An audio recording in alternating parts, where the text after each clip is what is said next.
Let's talk a couple minutes about pre-service activity. Nearly every kids ministry has kids who show up early for kids church.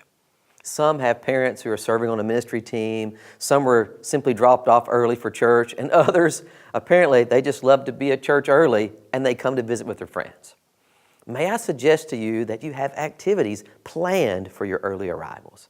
I always plan 2 or 3 activities each week, and I assign teen leaders to oversee the more active games and an adult leader who can kind of oversee the whole area.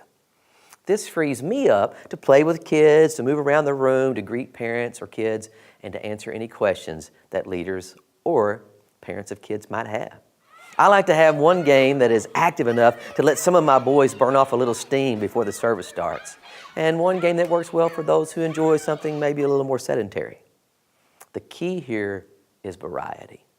A mistake that is often made is finding a game that works, like one of my favorites is Happy Salmon, and playing it so much that kids become bored with it.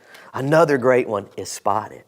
Now, I want you to know, although those games are some of my favorites, I have a list of 64 possible games and activities that I compiled over the 10 years that I was in Michigan. I would keep track of how many times that I scheduled each one to make sure that I was keeping it varied and fresh. I'm not saying that we never played the same game 2 weeks in a row, but seldom, if ever, did we play the same game 3 weeks in a row. You see, a good rotation keeps kids interested and allows you to continue to build your list of games and activities without destroying your kids' desire to participate in one because they've grown tired of it. Begin your list today and do what you can to add simple things to your list so it grows to the point where you can have a rotation that keeps everything that you have fresh.